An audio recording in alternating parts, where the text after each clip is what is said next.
Ok, muy buenas noches a todos los participantes. Hoy día me ha tocado hablar sobre el tema de la identificación del riesgo de disbiosis intestinal en la práctica clínica. Acá pueden dejar sus preguntas en Slido, ¿sí? A través del código GENT.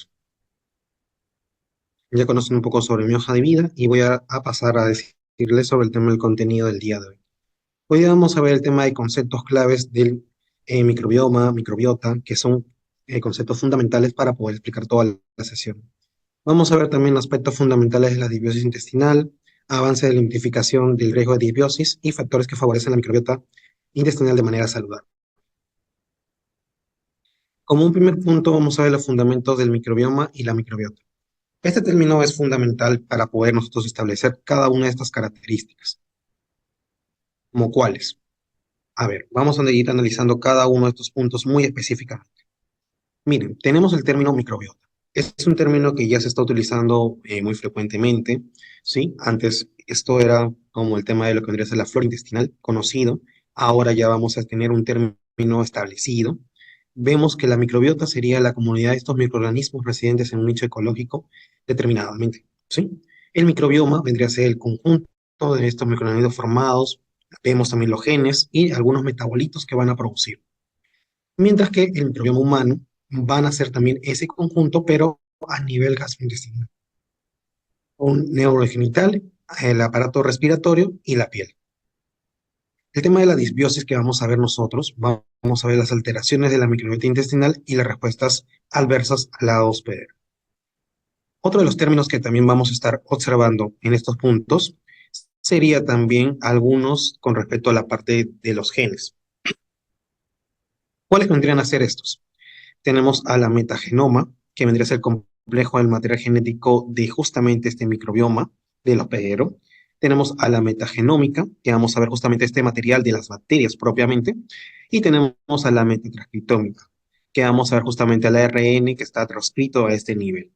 La metaproteómica, que vamos a ver el estudio de las proteínas, porque gran parte del estudio de las proteínas se van a basar para el descubrimiento y justamente la determinación de esta microbiota y la metabolómica, que es el estudio de estos perfiles metabólicos que se van a encontrar. Entonces, para poder hablar de microbiota, tengo que saber toda esta terminología. ¿Sí? Nosotros, obviamente, lo que vamos a tener un criterio fundamental en estos corto periodo que voy a estar explicando sobre el tema de la microbiota, vamos a ver las alteraciones desde el punto de vista de la disbiosis. Entonces, ¿qué vendría a ser hablar de disbiosis propiamente en lo que vendría a ser un paciente con alteraciones? Sabemos que tenemos pacientes hospitalizados, ambulatorios, críticos, que van a manifestar alteraciones gastrointestinales. Entonces, una de las explicaciones vendría a ser este cuadro de disbiosis. Obviamente hay grados de disbiosis, podemos tener leve, moderado y hasta severo. Obviamente en un cuadro severo ya vamos a poder manifestar la presencia de cuadros diarreicos consecutivamente. Dentro de lo que vendría a ser la microbiota, vamos a poder observar que nosotros tenemos una microbiota favorable. Miren, tenemos en la vía respiratoria, tenemos en la vía oral, tenemos a nivel gastrointestinal, tenemos a nivel donde se encuentra la piel y tenemos a nivel vaginal. Es decir, estamos completos de microorganismos en el cuerpo, ¿sí? Entonces, yo les pregunto, les hago una consulta. Si nosotros estamos hablando de la microbiota a nivel oral, ¿quién podría repercutir aquí? Nosotros tenemos el tema de la ingestión, ¿cierto? Esta ingestión hay una premasticación, por ejemplo, presencia de caries podría estar asociado a la microbiota. Hay cambios, hay que ir viendo en la parte de todo lo que son tratamientos ontológicos, que podría ser que podría cambiar mi microbiota. Supongamos que yo tomo un enjuague bucal y este enjuague bucal tiene una alta cantidad de alcohol. Esto va a atacar a mi microbiota a nivel bucal. Obviamente, si ataca a ese microambiente que voy a tener, voy a presentar alteraciones al momento del proceso justamente de la ingestión. Aparentemente no pareciera tan complejo, pero con el tiempo se puede volver crónico. Y eso sí podría tener una repercusión con respecto a las demás partes de mi trato gastrointestinal. Vamos a ver también con respecto a la microbiota respiratoria, a nivel de la piel es fundamental conocerlo también, y a nivel vaginal, que se va a dar justamente cuando un bebé nace a nivel vaginal, va a estar teniendo esta microbiota que va a ser algo que le va a ayudar mucho para todo el proceso de que su crecimiento. Dentro de esta microbiota donde vamos a centrar nosotros, vendría a ser esta microbiota a nivel gastrointestinal. vamos a ver que se encuentra la mayor cantidad de estos microorganismos, como podemos ver, propiamente se localizan a nivel del colon que podemos establecer, pero también tengo microbiota a nivel de lo que vendría a ser el estómago, puedo tener a nivel de lo que vendría a ser el intestino delgado e el intestino grueso. Entonces, en todo ese trato gastrointestinal tenemos algunos microorganismos que deben mantenerse. ¿Ok? Y como pueden ver ustedes, dentro de esta fase, donde van a encontrar justamente el tejido, ¿sí? Epitelial, donde están los, si nos ponemos a ver desde un punto de vista, vamos a poner el borde del cepillo, entonces acá tú puedes ver el tema del enterocito, dentro del enterocito hay el tema de las microbiosidades intestinales, hay la secreción mucosa que vamos a encontrar, que está provisto por la hemoglobina A, y dentro de acá vas a encontrar justamente a todos estos microorganismos. Obviamente quieren tener un equilibrio y esto se encuentra dentro del lumen de lo que vendría a ser de mi microbiota intestinal que se encuentra. Puedo tener tal vez algunos procesos de alteración. Por ejemplo, si yo tengo una persona desnutrida, entonces mi borde del cepillo va a estar aplanado.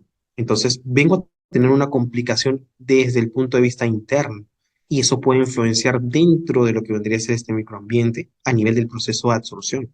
Entonces, a veces nosotros vemos el tema que un alimento se pueda ingerir, luego que las enzimas funcionen para poder procesar y dar a conocer lo que vendría a ser aminoácidos, que podamos tener glucosa, pero también depende mucho el grado de absorción que tengamos para que este nutriente pueda ingresar al torrente sanguíneo. Pero para que ingrese va a pasar por donde está esta microbiota. Entonces ahí también tenemos que tener en cuenta esos cuidados. Acá tenemos justamente a WOS, ¿sí? Tenemos justamente el tema de la lista a nivel mundial del 2023 que salió con respecto al tema de la microbiota, ¿sí? Vemos también el tema de suplementaciones de probióticos, los cuales van a mencionar que tanto en el estómago, duodeno, contamos con una cierta cantidad de microorganismos establecidos, principalmente los bacilos y streptococos. También vemos que a nivel de acá tenemos la bilis, donde vamos a poder también ver que hay secreciones pancreáticas que van también a suprimir la mayoría de estos microbios ingeridos. Y por último tenemos también al yeyuno, a ilion, que va a ir aumentando progresivamente para poder tener mayor población en el intestino grueso, que podemos nosotros estar viendo y observar. Dentro de los que vamos a encontrar de las familias, encontramos a los firmicutes, que van a ser los gran positivos, y los heteroidetes, los gran negativos. Se encuentran en mayor cantidad.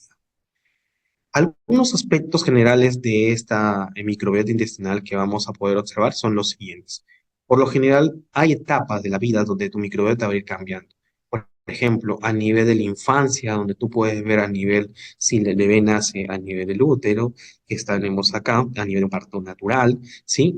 Hay dentro de aquí, justamente se da un intercambio también de lo que vamos a tener de sustancias, metabolitos. Y cuando el bebé nace, justamente por un parto natural o por cesárea, va a depender mucho qué es lo que va a tener a nivel de esta microbiota.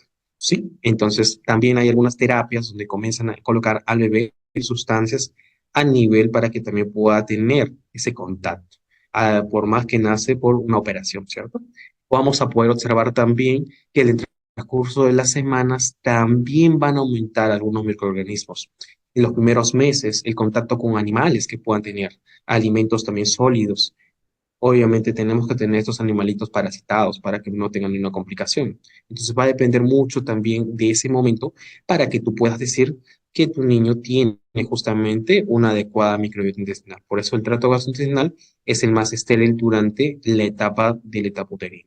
Pero también se va a colonizar cuando se dé el momento del parto. Vemos también que a nivel cesárea encontramos un tipo de bacterias y a nivel de un parto vaginal tenemos el lactobacillus, propiamente. También van a ir comenzando a poblarse cuando tú ingieres nuevos alimentos, es decir, cuando se da la alimentación complementaria, sumando a todo lo que tú vas a ir ingiriendo propiamente. También vamos a ver que hay algunas fases propiamente que se van a dar a nivel de lo que vendría a ser este microbioma. ¿Sí? Hay algunos receptores que van a aparecer, a establecerse, justamente los responsables de estos patrones moleculares asociados a agentes patógenos. Porque recuerden que tanto esta microbiota está asociada estrechamente con el sistema inmunológico, con el sistema GAL. Entonces va a permitir justamente esta mejoría. Vamos a ver que ese sistema inmunitario va a poder crecer y diferenciarse a nivel de las células comensales patógenos. Los bacteroidetes van a comenzar justamente en el transcurrir de los años a aumentar desde el nacimiento. Entonces tenemos que tener una adecuada alimentación. Luego se van a estabilizar a nivel de la adultez, como podemos ver nosotros. Entonces, va a depender mucho de estos procesos que se van a ir aumentando progresivamente con la ingesta. Entonces, la alimentación complementaria es un punto clave. Por otro lado, también hay la presencia de algunos elementos que pueden ser alergias en el adulto o algunas prescripciones por medicamentos o la dieta que puede influenciar en este cambio metabólico justamente a nivel intestinal. Como podemos ver, entonces la microbiota se va a ir construyendo, ¿sí? Desde el nacimiento que tenemos acá, los antibióticos que van a estar prescritos, ¿sí? Las fórmulas que vas a tener, el sistema inmunológico va a estar muy activo para que tú puedas observar. Luego la infancia y luego por último la adultez cuando ya tengas por alguna razón una patología de base. Entonces hay una estrecha relación entre el sistema inmunológico y el sistema GAL que vamos a trabajar y la microbiota. Acá podemos ver una imagen donde se dan varias etapas donde pueden ustedes observar del ciclo de la vida, donde comienzas a aumentar la progresión de esta microbiota y luego comienzas a disminuir. Hay varios factores, como les dije. Uno de los prioritarios que vamos a poder observar que nos acompaña durante toda la vida, mejor dicho, desde pequeños, a veces por el tema de enfermedades, tomamos el tema de antibióticos. Esto barre con la microbiota intestinal. Entonces hay que tener mucho cuidado. Recuerden también que a veces se dan los efectos secundarios. Por ejemplo, puedo tomar un antibiótico de amplio espectro por vía oral o me pueden colocar por vía endovenosa y este medicamento tal vez en ese momento no me va a hacer el efecto para atacar al microbiota, pero puede tener un efecto retardado. Entonces, este efecto retardado podría generar que la microbiota se vaya perdiendo en el transcurrir de los días. Y por lo general, por ejemplo, si un antibiótico se coloca, sería más o menos, si fuera endovenoso, 3 veces o 3 días consecutivos. Y luego, si fuera un fármaco, consecutivamente le van a dar por vía oral. Pero el efecto, si es por vía endovenosa, va a ser súper rápido.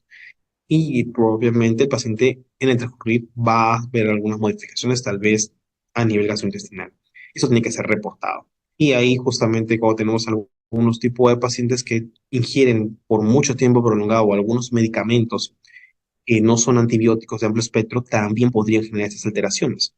Por ende, cuando ustedes puedan analizar un medicamento, siempre tienen que analizar el tema del inserto. Este inserto va a ayudar mucho, porque por ahí puedo ver los efectos adversos a nivel gastrointestinales. Y estos efectos adversos gastrointestinales van a ayudar a poder clarificar si es que verdaderamente tiene una predisposición frecuente de un cuadro de disbiosis. Tenemos que tener mucho cuidado en ese aspecto. Entonces, vamos a poder observar ese criterio.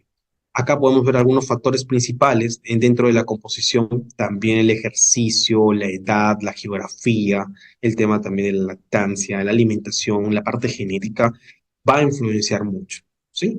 Y hasta inclusive también si nosotros podemos tener algunas predisposiciones ya por herencias a niveles familiares, que se pueden estar viendo en este punto. Acá vamos a centrarnos con respecto al tema de la dieta, ¿sí? La dieta, por ejemplo, tanto de hablar, por ejemplo, si yo voy a consumir fibra, si voy a consumir el tema de glucorantes, hablar si voy a consumir proteínas de alto valor biológico, bajo valor biológico, grasas saturadas, insaturadas, alimentos fermentados, antioxidantes, todo eso en su conjunto influye en la microbiota intestinal. Y eso es lo que nosotros tenemos que estar observando puntualmente. Por ejemplo, consumir alimentos que son ultraprocesados, azúcares simples o algunos alimentos, pueden ser grasas saturadas, podrían generar alteraciones dentro de la microbiota.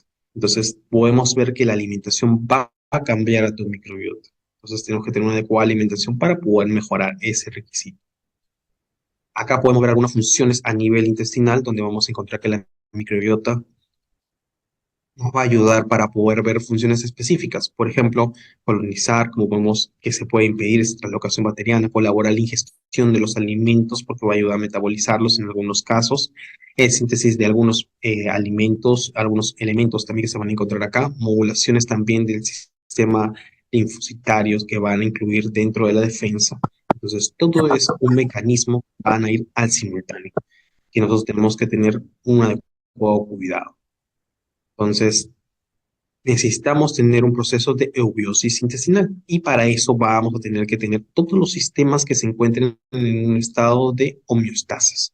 Pero para tener todo eso homeostasis tengo que estar bien de salud, tener una ingesta adecuada, hacer ejercicio para poder yo también considerar específicamente este criterio. Otro punto que ya vámonos un poquito más involucrado al tema ya de lo que vendría a ser esta homeostasis y el sistema inmunológico, vendría a ser el siguiente cuadro. Acá yo les voy a mostrar la interacción de ese sistema inmunitario y la microbiota intestinal. ¿Qué voy a poder observar? Vamos a centrarnos primeramente en la homeostasis.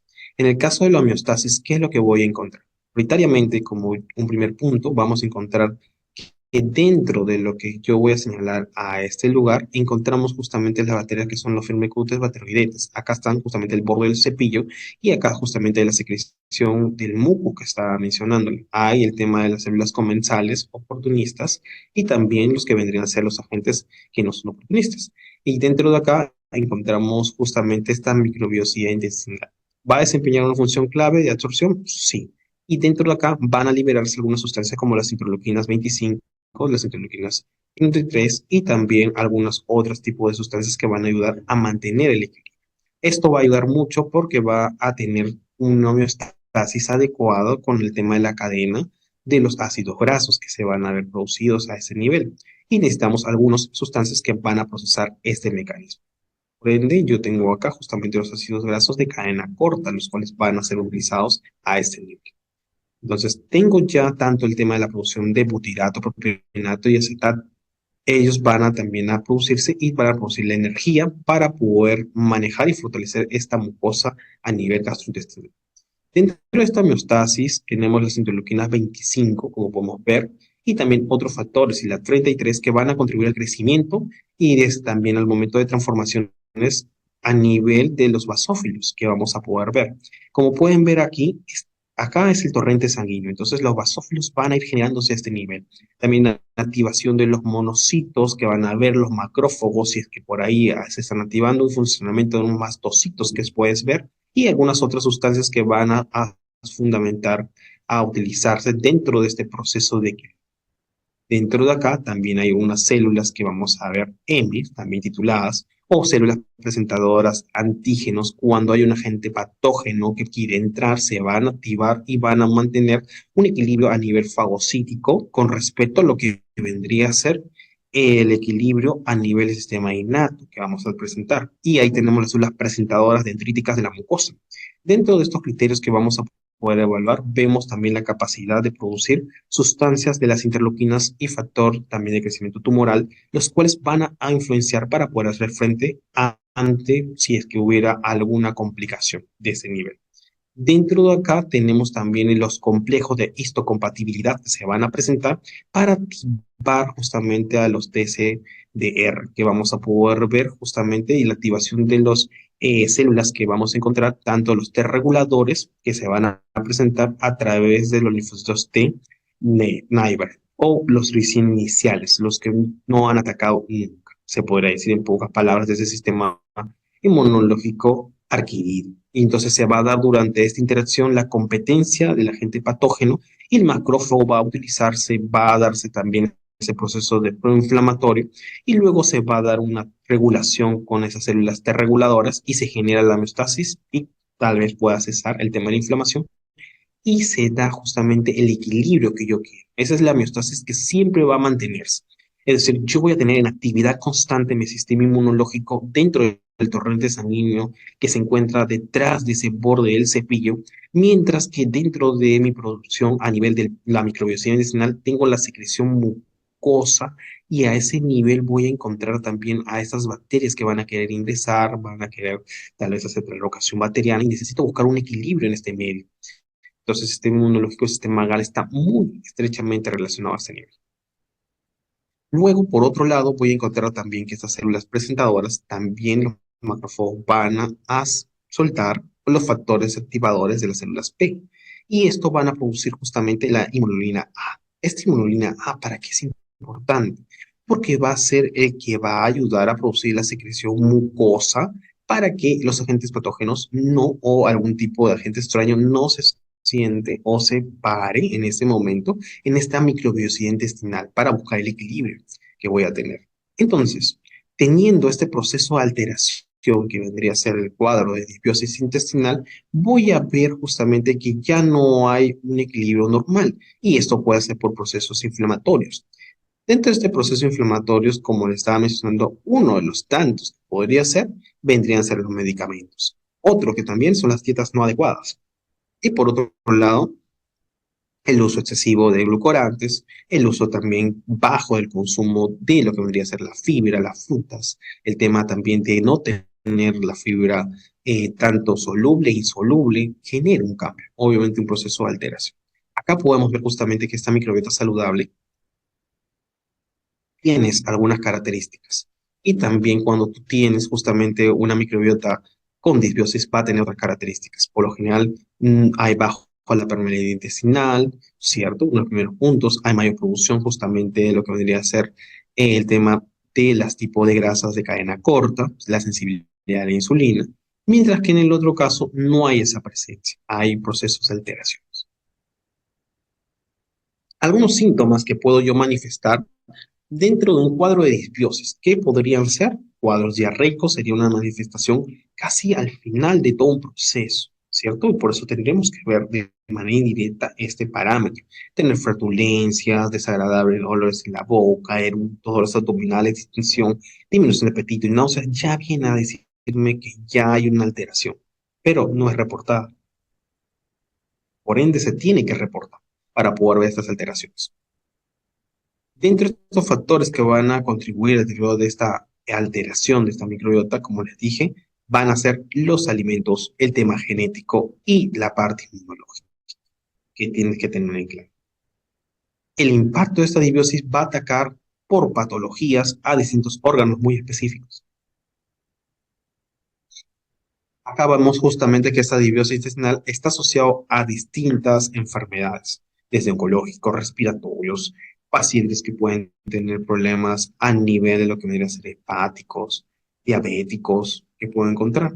Entonces, todos ellos tienen una complicación y eso va a afectar dentro de esta micro. Estas enfermedades también tienen ejes muy específicos y por eso tenemos que ver que atacan a una microbiota muy específica.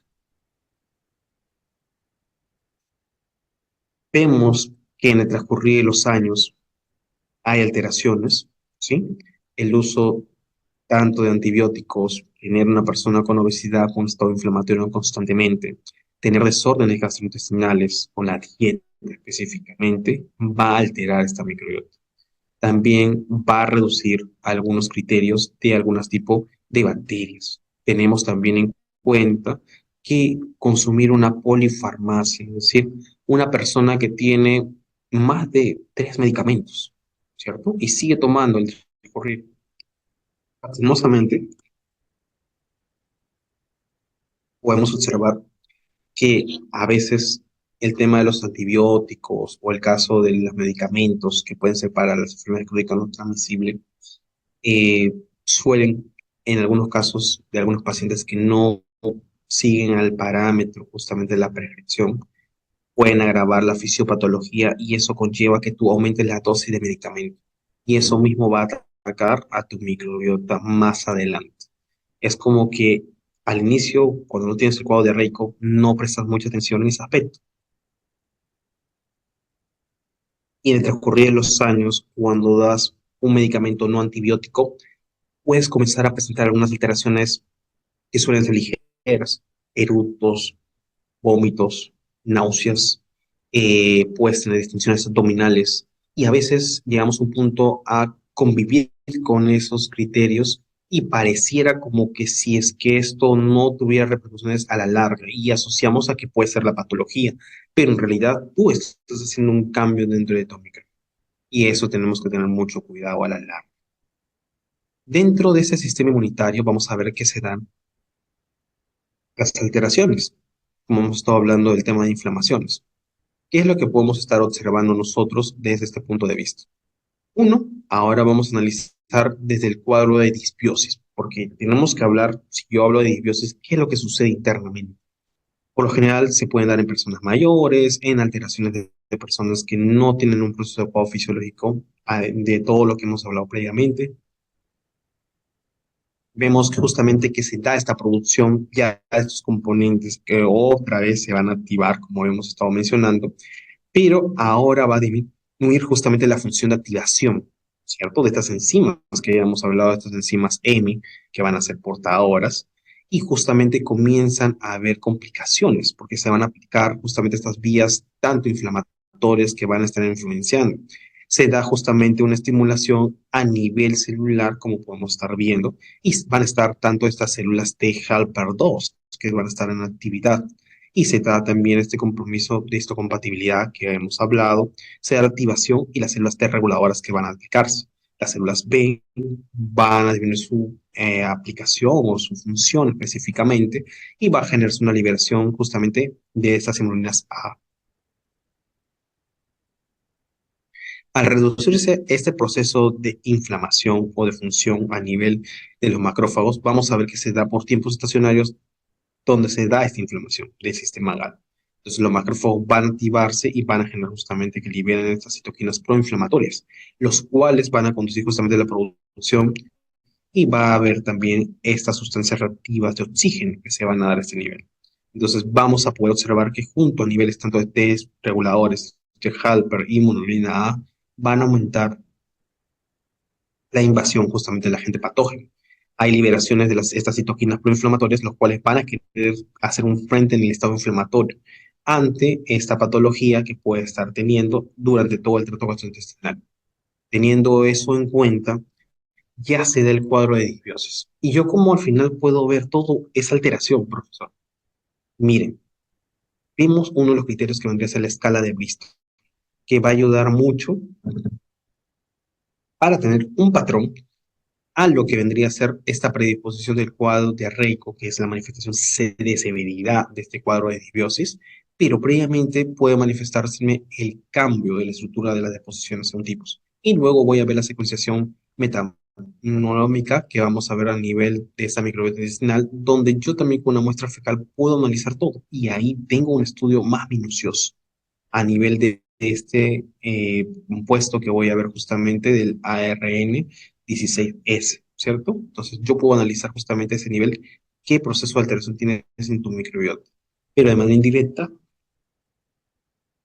se miraría el efecto de la repercusión a través de la escala de Bristol. Entonces, tú tienes que ir observando cada una de estas categorías.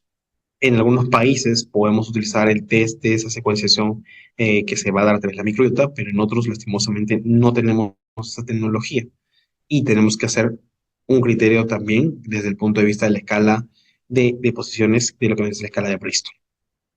Dentro de esos efectos entre el equilibrio y que vamos a ver que se da justamente entre un paciente que tiene disbiosis y entre un paciente que tiene una eubiosis, vamos a ver justamente que necesariamente la patología de base influye mucho, la alimentación influye mucho, el estado inflamatorio. Siempre es bueno tener también controles, por ejemplo, inmunológicos, por ejemplo, un hemograma completo, ver que no tengas el tema de un estado inflamatorio, un PCR elevado, para que pueda ayudarte a buscar un equilibrio. Los fármacos también van a influenciar aquí, ¿cierto? Como les he mencionado anteriormente, entonces, por un lado, el fármaco estaría estrechamente relacionado, por ejemplo, si tengo una eh, baja disponibilidad, tal vez del medicamento, si como con alimentos, o tal vez esto puede influenciar en que baje la digestibilidad de lo que yo voy a ingerir alimentos. Entonces, el medicamento podría afectar tanto al alimento como el alimento podría afectar al medicamento. Eso si tú lo ves como una interacción fármaco-nutriente. Pero ahora vamos a salirnos un poquito fuera de ese contexto, pero ahora si este medicamento ataca la microbiota intestinal. Y si lo ataca, vamos a poder ver que vamos a tener los antibióticos de repleto que ya están reportados y vamos a tener los que no son antibióticos que podrían generar a larga escala un cuadro de disbiosis de bajo grado. Entonces tenemos justamente a este antibiótico que se va a dar y luego va a generar justamente las alteraciones, como podemos observar acá, los cuales van a tener justamente la repercusión de estos pacientes y los diarreicos consecutivos. La dieta también se ve involucrado aquí. ¿Cómo se podría ver involucrado? Los hábitos de las vidas perjudiciales, el estilo de vida, influye mucho justamente el consumo de alimentos que pueden ser ultraprocesados dentro de estos criterios. También el estilo de vida previamente. Recuerden que esto también, como hemos estado hablando justamente con el criterio tanto de la genética, tanto de la microbiota, recuerden que hay personas que genéticamente tienen una predisposición a través de una alteración polimórfica que puede ser un 50% de probabilidad que puedan tener justamente de manera genética esa predisposición. Otros van a tener el criterio de lo que vendría a ser un 100%. Obviamente el del 100% va a manifestarse si tiene un fenotipo, un ambiente que ingiere estos tipos de alimentos. Y obviamente al tener ya esta predisposición, yo con ese tema del test genético podría anticiparme que tienes esa predisposición. Entonces el bebé está naciendo, eh, determino el test genético, sé que tiene la predisposición, entonces tengo una herramienta para también cuidar esa microbiota que más adelante se va a formar. Entonces, tengo que juntar. Miren lo interesante que se vuelve la parte nutricional cuando vas juntando con ya terminologías de nutrigenética, nutrigenómica, epigenómica, que va sumando a este tema de la microbiota del sistema inmunológico y cómo todo esto determina el grado de absorción de lo que ingiere la persona. Y eso cómo se va a plasmar en la dieta que yo voy a prescribir a mis pacientes. En pocas palabras, según patología o una persona aparentemente sana. Entonces, influyen mucho estos criterios que debemos considerar para poder ser utilizados. Miren, acá tenemos una imagen de manera general donde ustedes van a ver la variedad de dietas que se utilizan. Y dentro de esta variedad vas a encontrar que las dietas veganas van a generar alguna repercusión, las dietas libres de gluten, las dietas keto, las dietas FODMAPs, que podemos ver, y la dieta mediterránea. Por ejemplo, hay alteraciones que se van a dar, van a aumentar algunos, lo que vendría a ser algunos microorganismos que vamos a encontrar y otros no. Entonces tenemos que tener en cuenta que tanto este esquema que les había dicho, el sistema GAL, sí, inmunológico y la dieta está muy estrechamente relacionados. Entonces hay parámetros que tenemos que considerar fundamentalmente. Acá veo una interacción negativa y una positiva. Lastimosamente, tenemos que tener buenos estilos de vida y una buena planificación alimentaria con los elementos que pueden ayudar a mejorar esta microbiota. Entonces, tenemos que hacer cambios desde la línea de base para que la persona pueda tener una microbiota adecuada. ¿Sí?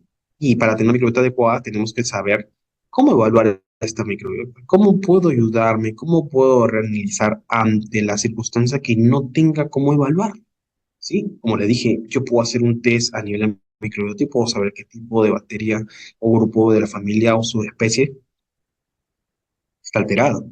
Pero ante los países latinoamericanos que no contamos con eso, ¿cómo podríamos tratar de trabajar el manejo actual en la práctica clínica con estas categorías?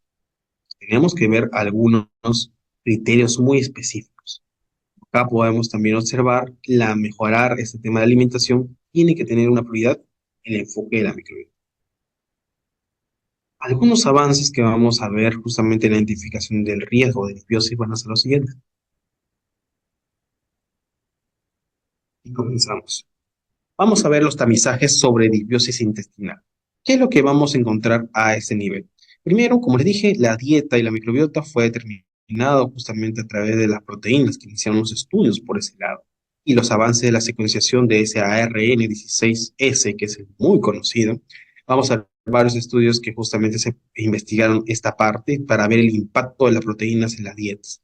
Y ahí donde comenzamos a utilizar ese ribosoma bacteriano y una subunidad que vamos a ver justamente en la unidad 30S y justamente esto a nivel de estas macromoléculas van a darme un ARN y 16S y se da con la extracción que voy a tener y la secuenciación. Con eso yo puedo ver cómo está el tema de tu micro. ¿Sí? Como podemos ver acá, esa secuenciación se dio y nos ayudó mucho para poder ver este criterio. Ahí es donde vamos a ver lo que vendría a ser al lugar específico, se llama operón.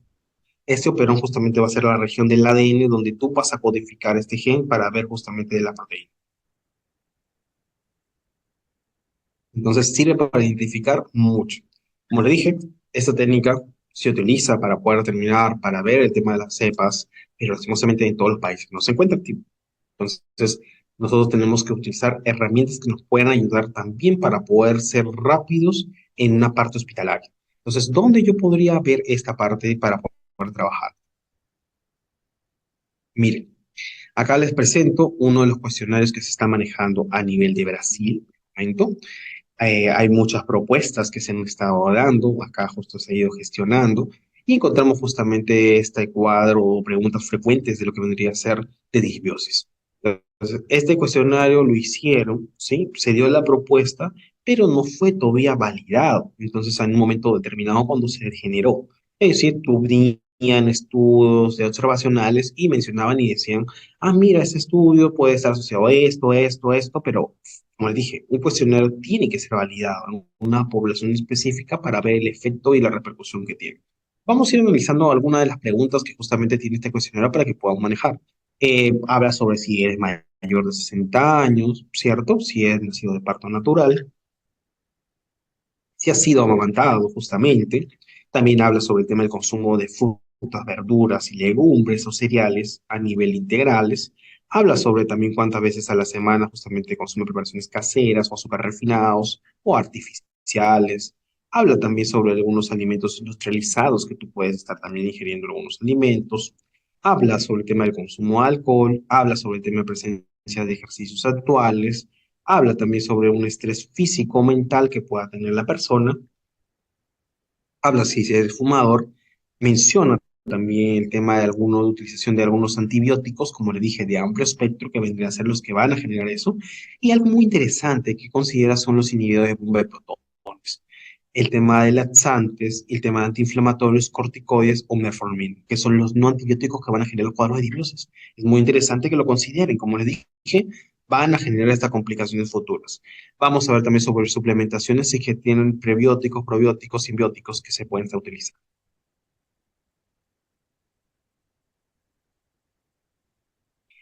Y otro de los puntos que también van a considerarse vendría a ser si tiene alguna enfermedad, ¿cierto? Arteriosclerosis, autismos, alergias, ansiedad, depresiones, dermatitis, diabetes, dislipidemia, enfermedades justamente de Alzheimer, Parkinson, intestinales, hígado graso, hepatopatías alcohólicas, el VIH, ¿sí? Entre otros, que vamos a ver entre tantos, obesidad, síndrome de intestino irritable, helicobacter pylori, gastritis, respiratorios, intolerancia a la lactosa, neoplasias o infecciones urogenitales. Entonces, eso también ayuda para poder esclarecer esta parte de acá. Luego también podemos ver con respecto al tema de los cuadros diarreicos o estreñimientos. Y por último vemos también el acto quirúrgico, si se ha dado, si ha tenido alguna complicación. Y también se ve el tema de quimio y radioterapias, que también por lo general suelen estar asociados a cuadros diarreicos. Entonces, ya tenemos el cuestionario. Ese cuestionario nos ha dado una visión de lo que tal vez pueda analizarse para poder ver la alteración de la microbiota. ¿Sí? Como le dije, hasta un cierto tiempo no fue validado, solamente estructurado en base a estudios previos que se pudieron ver observacionales y algunas preguntas que fueron seleccionadas. Luego de tiempo se utilizó el cuestionario, pero ya lo quisieron validar. Entonces, ya cuando se hace la validación, trabajan justamente a través de muestras fecales, porque recuerden que si yo quiero hacer un tamizaje, necesariamente necesito evaluar a una población con un test de gol estándar. Y el gol estándar era la secuenciación del ARN16S, el cual yo les había explicado hace un momento que es el gol estándar, que es para poder evaluar.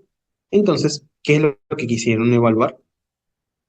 La sensibilidad y la especificidad. Se trabajó para este criterio justamente con respecto a este cuestionario.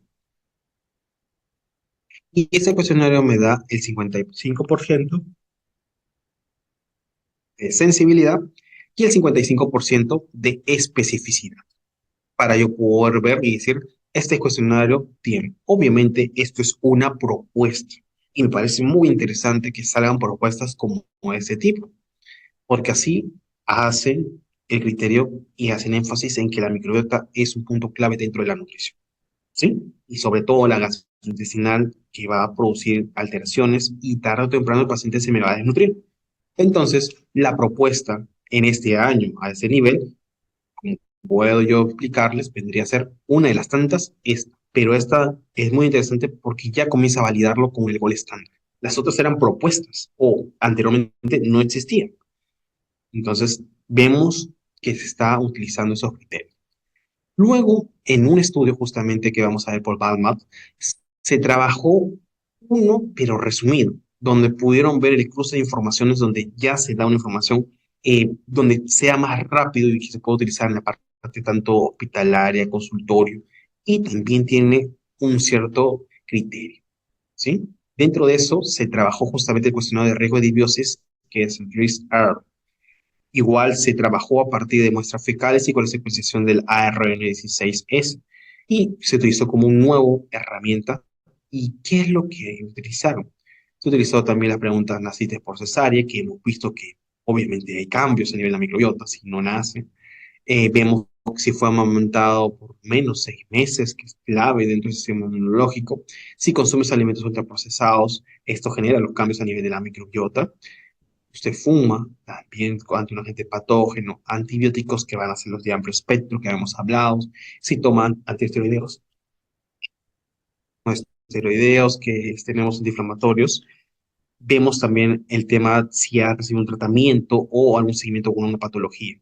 Recuerden que estos, tanto medicamentos o el tema de los no medicamentos, que son los antiinflamatorios, los esteroideos, también repercuten en la microbiota. Y a eso esperemos que tal vez más adelante salgan nuevos cuestionarios donde también influyen el tema de la utilización de tal vez un medicamento como metformina, como el tema de la atorvastatina, como el tema también de los opioides que van a generar justamente alteraciones en la motilidad de los pacientes que están en cuidados paliativos que vamos a ver, o tal vez medicamentos que pueden ser, como el caso de algunos antidepresivos. Entonces, todo paciente que consuma un medicamento por mucho tiempo prolongado, a la larga podría generar excitaciones de microbiota, pero de bajo grado, ¿sí? Entonces, en base a todas esas preguntas, podemos ver si hay riesgo de disbiosis o si no hay riesgo de disbiosis, para poder tener ese efecto de lo que hemos mencionado anteriormente. Dentro de la sensibilidad nos dio un 42% y la especificidad un 82%, dando como conclusión que este cuestionario, ante los dos cuestionarios presentados, sería una propuesta que puede ayudarnos para poder utilizarlo. Pero cabe recalcar que es una de las propuestas que tenemos evidenciado con el LRN 16S. En lo consecutivo, con esos pies, esos estudios, van a salir nuevos tamizajes. Queremos que se pueda realizar con ese mismo de procesos y eso va a conllevar justamente para poder tener una mejor sensibilidad y una especificidad. Entonces, esperemos que se pueda realizar eso para que pueda utilizarse con mayor exactitud estos tipos de tamizajes. Pero esta iniciativa es muy buena para que pueda ser utilizada. ¿Sí? Por momentos puede ser utilizada, pero tengan en cuenta que todavía no se ha encontrado una mayor sensibilidad y especificidad, pero como propuesta está muy buena, ¿sí? Para poder ser utilizada dentro de todo ese proceso de estos criterios de alteraciones con la microbiota intestinal. Dentro también tengo que conocer cómo podría complementar a este tamiz. Ya puedo saber que tal vez tengas el riesgo, pero tengo que complementarlo con una parte nutricional para yo poder sumar a todo lo que ya había mencionado anteriormente. Dentro de esta evaluación, vamos a centrarnos en justamente la evaluación nutricional. Dentro de la evaluación nutricional, vamos a centrarnos en la parte de la evaluación dietética, ¿sí? Uno de los primeros puntos en la parte dietética sería la alimentación, ver que tengo adecuada dieta saludable. Ese es el primer punto. Y por otro punto vamos a poder ver a los medicamentos. Estos medicamentos sí van a tener repercusiones y eso es lo que tengo que yo estar observando ante estos criterios. Por otro lado, la evaluación clínica también es fundamental en todos estos procesos. ¿Por qué sería importante? Porque me va a ayudar a analizar el sistema digestivo. Como ustedes están viendo, justamente gracias a los colegas de Colombia que están implementando esta nueva iniciativa, que esperemos que se pueda estandarizar a nivel de Latinoamérica. Miren, utilizando un estetoscopio de manera semiológica para poder ver presencia de alteraciones a través de la ocultación, a través de la palpación, a través de algunos criterios específicos para que tú puedas denominar y decir, hay un estado semiológico gastrointestinal desde el punto de vista de inflamación, cólicos a nivel abdominales, distensión a nivel abdominal, dolores abdominales o ver estos criterios que van a complementar muy bien al análisis que ya habíamos previamente avisado y mencionado. Entonces, ya estamos justamente creciendo como carrera y eso es un buen punto de esta parte. Otro punto de acá también sería la evaluación si hay presencia de cuadros diarreicos, flatulencias, estratorrea, que aparezca el tema de las grasas a nivel de posiciones, por ejemplo, los ruidos que pueden estar manifestándose para que puedan ustedes observar. Por otro lado, vamos a ver evacuaciones líquidas, semilíquidas, que podrían ayudarme en el escala de visto para poder evaluarlas. El volumen también de drenaje. Por ejemplo, ¿qué pasaría si la persona no hace deposiciones y tiene una colostomía, tiene una ileostomía? Yo voy a evaluar la bolsita. Entonces voy a ver ese drenaje gastrointestinal y tengo que ver tal vez ahí si hay el cuadro de disbiosis, es pastoso o no es pastoso. Tengo que observar eso. Entonces eso me ayuda mucho para que poder nosotros orientarnos al tratamiento que se va a tener también. Y acá les presento un cuestionario que nos puede ayudar mucho también como un complemento a todo lo que hemos hablado ya del tamizaje, de ver si hay presencia de los antibióticos, de ver también si hay presencia de los no antibióticos que pueden generar en el inserto la repercusión justamente de los efectos adversos gastrointestinales que pueden ser un indicio que este fármaco podría generar el cuadro de disbiosis. Ante esa circunstancia yo también necesito notar en un lado alteraciones. Y acá justamente, como les dije, encuentro justamente el nombre del apellido, el diagnóstico médico, la prescripción farmacológica, la edad, el tema del peso que va a tener el paciente y el IMC. Acá justo hay que corregir, sería la talla. Y así hacen el cálculo. ¿Qué necesito yo saber para poder ir reportando cronológicamente esta evaluación? ¿Sintió cólicos a nivel abdominales hoy? ¿Ha tenido flatulencias el día de hoy? ¿Tuvo ruidos abdominales que voy a encontrar? ¿Tuvo distensión abdominal o hinchazón? Hoy cuántas veces ha ido a evacuar al baño y según las imágenes, el aspecto de consistencia que ha tenido sus posiciones el día de hoy. Entonces yo voy a ir juntando esta información. Voy a ponerle ahorita una pausa acá y voy a compartir mm, el formato que estaba justamente enseñándoles hace un momento. Como les digo, es una buena herramienta tener y considerar esta parte como un control, ¿cierto? Acá tenemos justamente un formato que yo justamente he ido evaluando, he ido realizando para que ustedes puedan ver. Y acá, como les decía, yo puedo colocar la fecha, puedo colocar, por ejemplo, 17 de la fecha que tenemos el día de hoy, 04, ¿sí? Coloco así y coloco a sentido y yo voy a colocar acá 0, 1, moderado, fuerte. Ah, mira, 2 y voy anotando flatulencias, ninguna, ok. Hago ruidos hidroaéreos, he reportado uno, por ejemplo. Y acá también puedo ver cuántas, el tema de distensiones no ha tenido, un ejemplo. ¿Cuántas veces ha ido al baño a evacuar? 2 veces, un ejemplo. Y acá yo coloco el tema del grado según la escala de Bristol, 1, 2, 3, 4, 5. Y acá voy colocando. Y ahí, por ejemplo, tipo 4, un ejemplo. Y así comienzo yo a llenar todo mi diario de lo que vendría a ser de hábitos intestinales y a eso le puedo sumar justamente previamente que se ha hecho ese cuadrito de lo que yo les había mencionado el cuestionario del riesgo de disbiosis, donde tú puedes ir colocando el puntaje. Mire, uno, dos, ahí va sumando. Por ejemplo, naciste por cesárea, acá ponemos sí, uno. Fue amamantado por lo menos 6 meses, sí, 2 puntos. ¿Consumes alimentos ultraprocesados más de 3 veces a la semana? Uno, sí. ¿Usted fuma? No. Ah, ¿usted toma antibióticos? Ahí tengo que identificar qué tipo de antibióticos son. Ahí pones cero. ¿Ha tomado antiinflamatorios no esteroideos? Que puedes colocar, identificas los medicamentos. Sí. Ahí pones dos. ¿Se encuentra actualmente en tratamiento o seguimiento de algún problema de salud? Sí. Tres. Luego agarras esto y se da la sumatoria. Y con eso puedo decir que el paciente tiene justamente riesgo de disbiosis. Y a eso de ahí, luego el tamizaje, consideraríamos evaluar constantemente esta evaluación y con eso suplementaríamos también el tema farmacológico, miraríamos también el punto de vista de lo que vendría a ser el análisis crítico justamente de la alimentación, miraríamos también qué tipo de cepas posiblemente podrían tener algo relacionado a su complicación patológica. Y ahí nosotros podamos ir también reportando. Entonces, eso podríamos ir manejando para ver justamente esta temática, para que pueda ir sumando a todo lo que nosotros ya hemos estado mencionando previamente. Entonces, ¿ayudaría mucho? Sí, ayudaría mucho para poder ver justamente esta ayuda con respecto a la microbiota intestinal, los cuales en este capítulo, justamente que tenemos este webinar, me he centrado a explicar detalladamente, justamente con cada uno de los puntos que son fundamentales como nutricionista para ser utilizados. ¿Sí? Ok, quedo entonces en el espacio de preguntas y muchas gracias por su atención.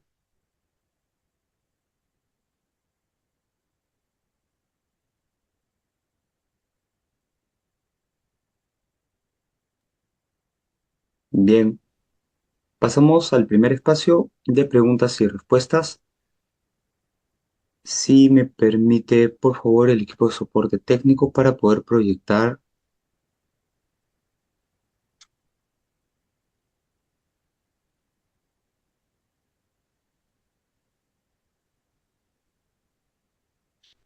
Bien, iniciamos con las preguntas del slido maestro. Y la primera pregunta que nos llega nos dice, ¿qué diferencia hay entre los firmicutes y bacterioroidetes? ¿Algunos son más malos que otros?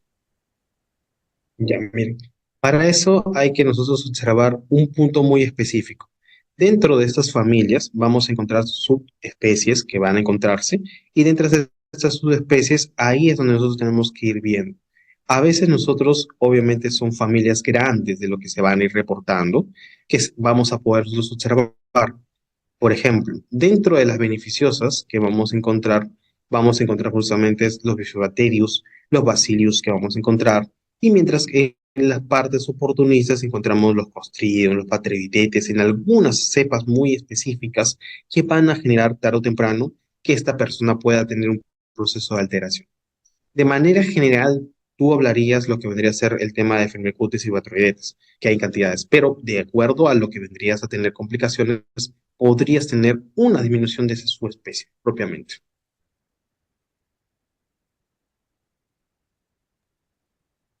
Bien, maestro. Muchas gracias. Vamos a pasar con la siguiente pregunta y nos dice, ¿existen algunos estudios para saber qué tipo de microorganismos tenemos? Sí, como les dije, es justamente esa secuenciación del ARN16S para poder ver a través de una muestra fecal, que es el gol estándar hasta el momento.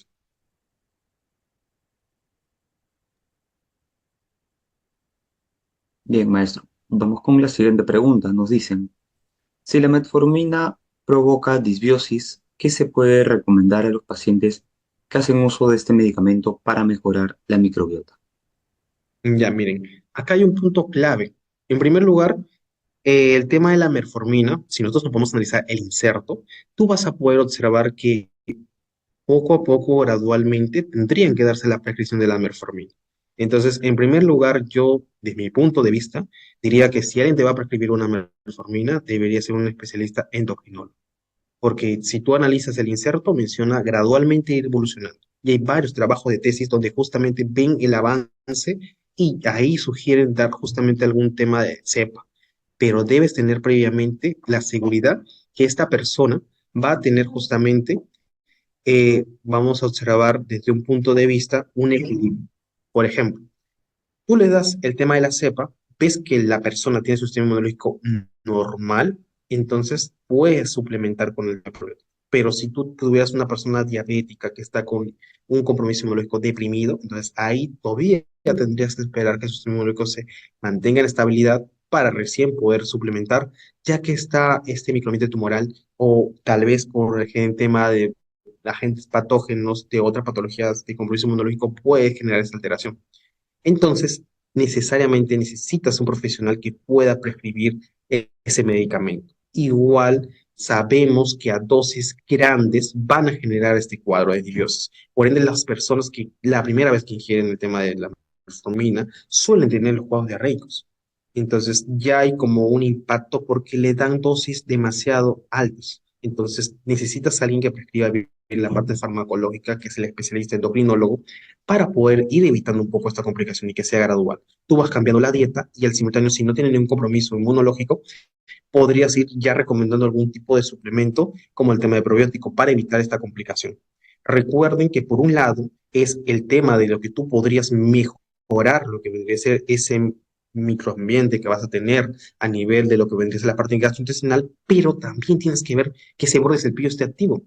Entonces, dependiendo del grado de lo que tiene codo rico, tal vez podrías tú sugerir suplementación tal vez de glutamina para poder mejorar esa microbiosidad. En algunos casos sí se complicaría el caso. Sí, que tienes mucha presencia de cuadros diarreicos. Entonces, hay estrategias que tú puedes manejar para poder mantener ese equilibrio desde ese punto de vista.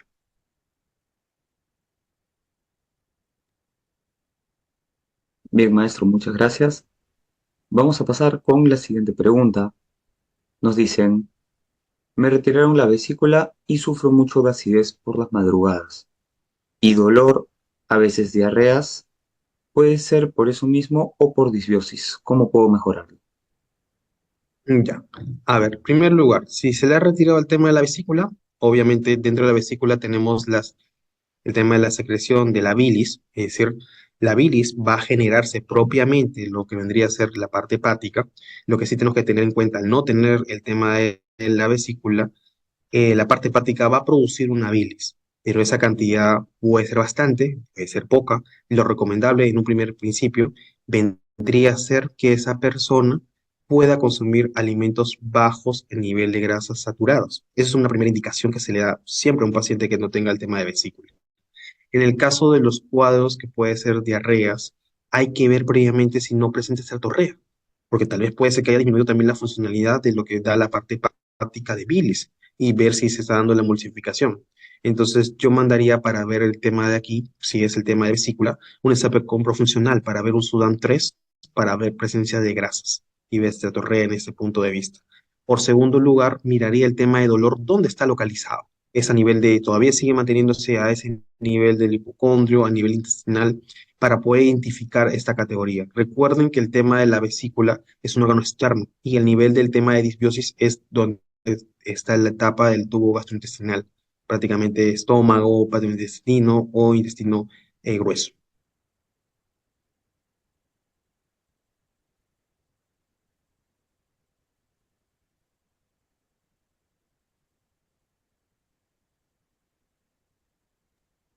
Perdón. Ahora sí, maestro. Disculpe, disculpen. Vamos a pasar con la siguiente pregunta y nos dice, una persona que tuvo cáncer a nivel cerebral ahora sufre mucho de estreñimiento.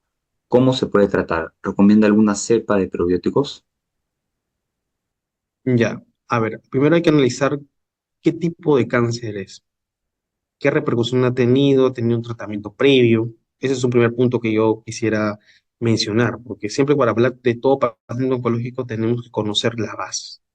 Si obviamente este paciente tiene una repercusión con el estado de conciencia y que genera la complicación de una escala de Glasgow disminuida, es un estado de inconsciencia, puede generar tal vez que el paciente esté postrado. Cabe recalcar, el cuadro de estreñimiento se va a agravar cuando tienes un paciente postrado. Y ahí lo que tú utilizas, por lo general, por excelencia, en la parte médica, utilizas la lactulosa. Esto va a ayudar justamente, pero a veces no es eficaz porque a la larga puede afectar a tu microbiota. Entonces, ahí es donde tú tienes que ir viendo. Pero va a depender mucho también si esta persona cada cuánto tiempo está haciendo sus deposiciones, si está consumiendo fibra, no por una sonda tal vez nasogástrica, hay que observar todos esos parámetros. Recuerden, hay fórmulas que tienen fibra.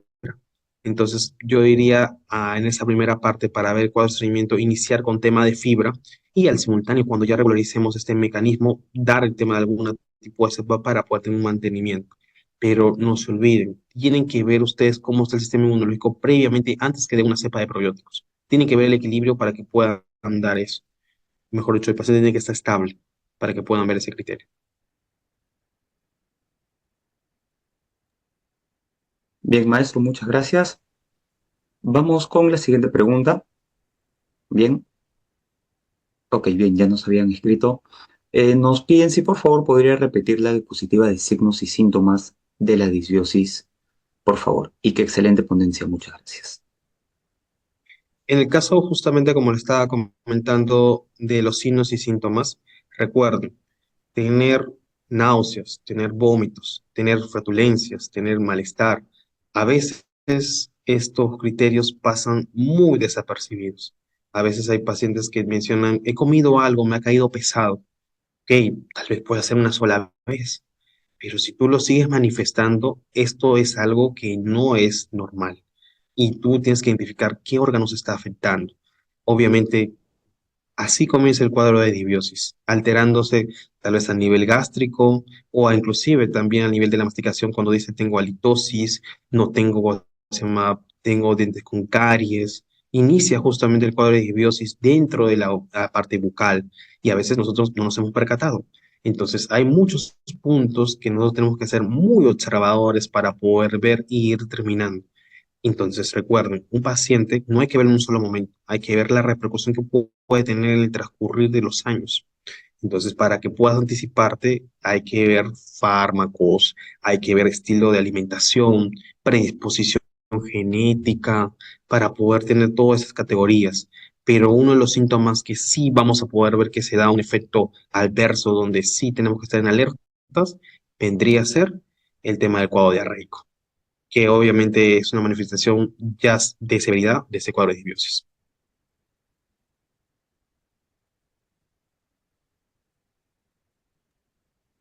Bien, maestro, gracias. Vamos con la siguiente pregunta. Nos dicen, si un paciente tiene estreñimiento frecuentemente, ¿podemos estar hablando de disbiosis? Recuerden algo, ¿sí? En el caso de un cambio de lo que vendría a ser tener un cuadro de estreñimiento, puede dependerse uno de varios criterios. En primer lugar, en la infancia va a depender mucho también de algunos procesos que a las personas tienen un tema de educación.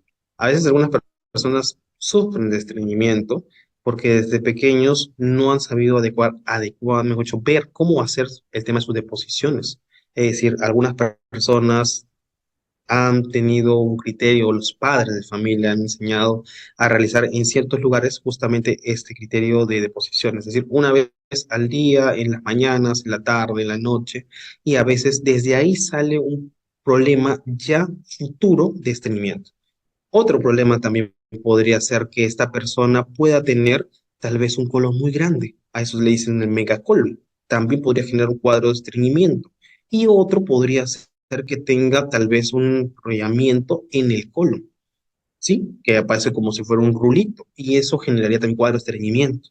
Entonces, por un lado, vemos en pacientes que son pediátricos que comienzan a tener esa tendencia, como en personas adultas que obviamente mayores que no tienen movilidad en algunos casos, no quieren consumir el agua y generarías el grado de estreñimiento. El tema del estreñimiento, como les sigo mencionando, la base primero tienen que ustedes mejorar el tema del consumo de hidratación, el consumo de lo que son fibras insolubles, sobre todo para poder ayudar, y ahí sumar la fibra soluble para que puedas colocar a los prebióticos. Y ahí puedes ir sumando ya el tema del ambiente que sería justamente el probiótico. El probiótico puede trabajar, pero necesita el ambiente que tú le coloques. Si tú no le colocas un ambiente establecido, entonces no vas a poder tener ese efecto que tú deseas, porque ahí es para mantener el equilibrio. Pero los demás criterios no están teniendo esa predisposición para la mejoría. ¿Sí?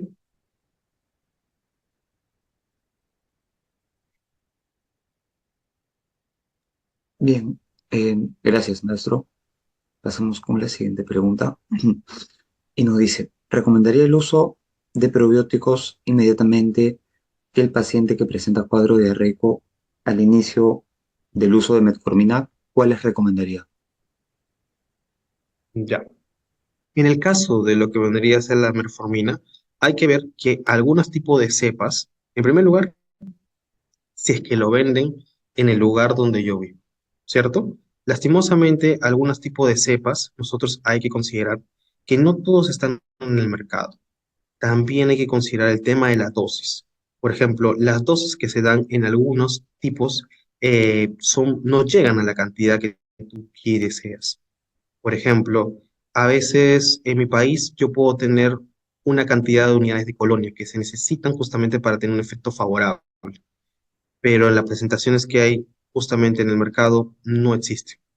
Entonces, esto podría generar tarde o temprano una alteración porque no vas a tener el efecto que tú desees. Y al no tener el efecto que tú desees, va a generar justamente que no se manifieste el efecto favorable. Y es indiferente si le das tú lo que vendría a ser tu probiótico o tal vez no habría ningún efecto favorable. Yo por lo general, uno de los probióticos, según el nivel de evidencia que puede mejorar a nivel de la metformina, vendría a ser los bifidobacterios animales.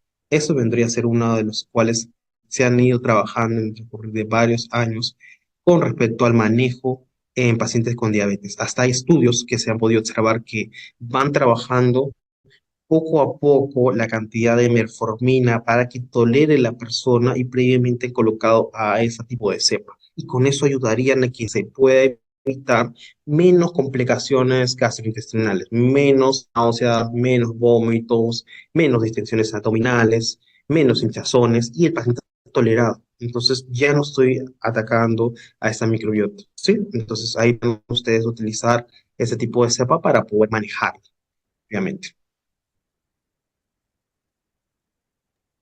Bien, maestro, gracias. Vamos con la siguiente pregunta y nos dicen, ¿los probióticos ayudan a los cambios de humor? Miren, en el aspecto psicológico vamos a ir viendo un punto muy específico. Sabemos que algunos medicamentos que van a ser justamente los que utilizan los pacientes psiquiátricos, ¿sí? En algunas instancias, o los antidepresivos, utilizan justamente algunos fármacos que van a inhibir justamente o van a atacar a la microbiota. Entonces, si tú das el tema de un probiótico, ¿sí? Tratas de mejorar ese ambiente. Entonces, mejoras ese tratamiento de manera indirecta, pero recuerda que para que tú puedas ver los cambios de humores, hay muchos factores, ¿cierto? Que tú puedes ver desde el tema psicológico hasta el tema de una medicación que pueda tener la persona. Pero desde el punto de vista de la microbiota, sí puede generar una alteración si utilizas estos medicamentos. ¿Sí? Entonces ahí todo medicamento que tú vas a dar por mucho tiempo prolongado va a tener repercusiones en la persona. Y eso es lo que nosotros tenemos que tener en claro. Medicación que se da por mucho tiempo prolongado, efectos secundarios que va a tener y que va a repercutir en el microbiota. Bien, maestro, muchas gracias. Pasamos con la siguiente pregunta. Nos dicen, ¿qué cepas de probióticos recomienda para la disbiosis y estreñimiento? En el caso de cepas que podemos ir trabajando, recuerden que también tenemos a nivel de lo que vendría a ser microbiota, vamos a utilizar nosotros una categoría de nivel de evidencia. Recuerden que no es que yo, por ejemplo, diga tal tipo de cepa es para esto. Tenemos que reunirnos al nivel de la evidencia científica para que tú puedas recomendar uno de estos criterios. A veces nosotros podemos decir, por ejemplo, la propaganda que nos sale, da tal tipo de probiótico, pero lastimosamente a veces es un efecto placebo. No va a solucionarme justamente el inconveniente que yo presento. Entonces yo tengo que saber mucho, por ejemplo, para poder mejorar si te presenta esa alteración. Entre los que podemos trabajar tal vez en un estreñimiento a nivel funcional, que hay un nivel de evidencia, podríamos estar utilizando los bifidobacterios, ¿sí? Eso es un tipo de cepa que podrías utilizarlo a través de 2,5 por 10 a la 8 unidades de colonias. Una vez al día podrían mejorar el tema de frecuencia de defecación, pero como les sigo mencionando, tiene que ayudar al ambiente para que pueda mejorarse. Recuerden que para que pueda hacer el cuadro de estreñimiento, tiene que sumar los dos, ayudar en este criterio. Lastimosamente, no hay para el conocimiento un probiótico al 100% que hay una evidencia. Solamente hay estudios que se han podido determinar donde tal vez el efecto sea desde un punto de vista, tal vez en un estudio de un ensayo clínico autorizado, ¿sí? Pero no hay uno que tú puedas hablar de un metaanálisis que hay de mayor impacto.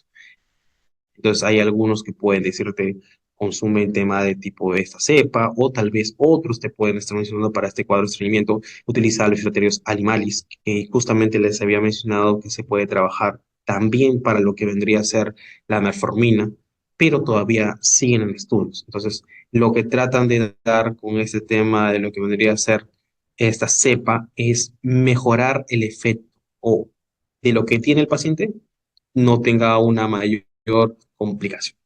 ¿Sí?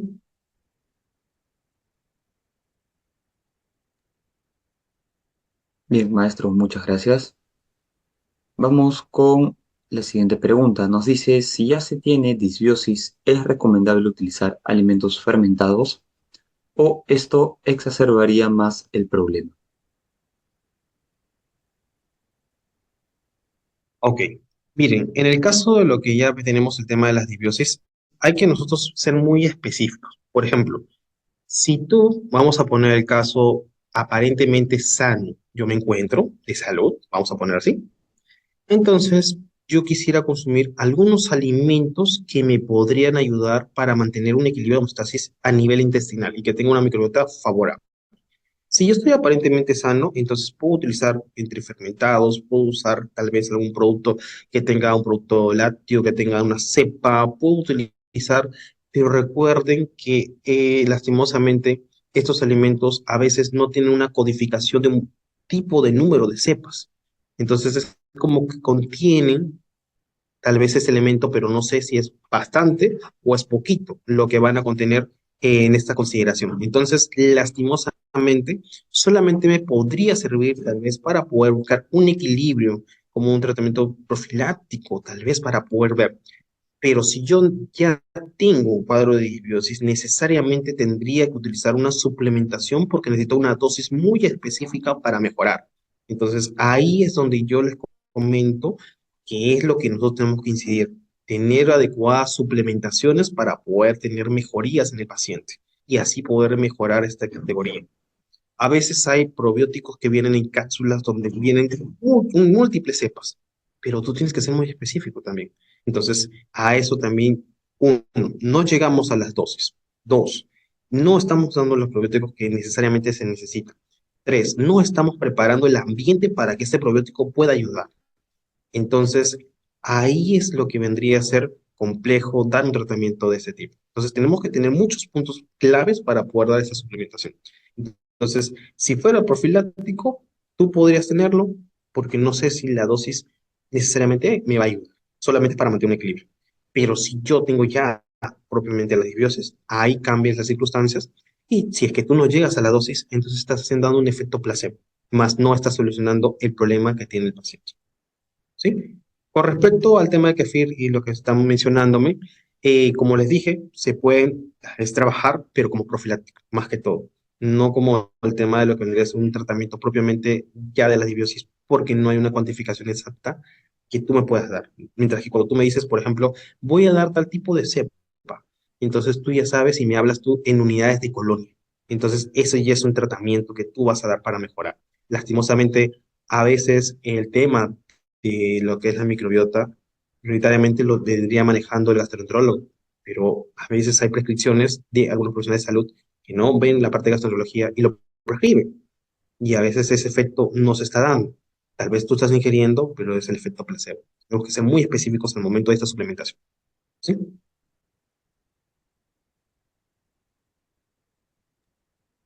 Bien, maestro, muchas gracias.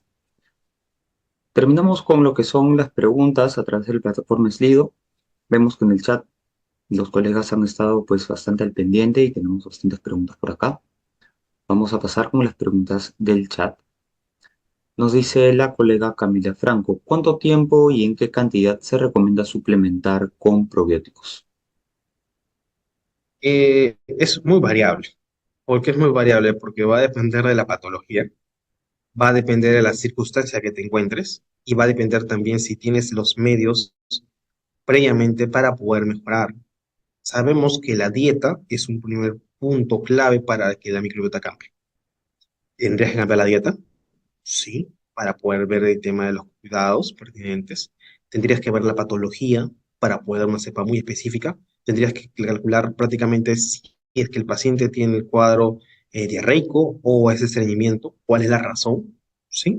Y secundariamente tendrías que ver cómo es el grado de absorción a nivel de esa microbiota intestinal.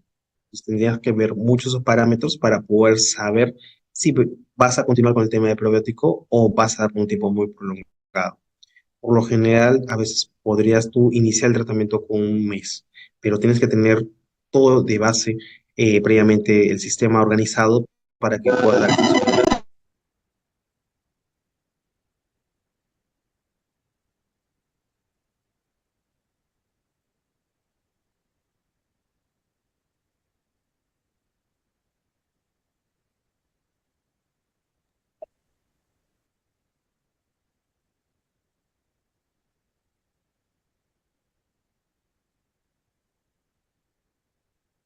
Ok, entonces esa parte sería desde el punto de vista.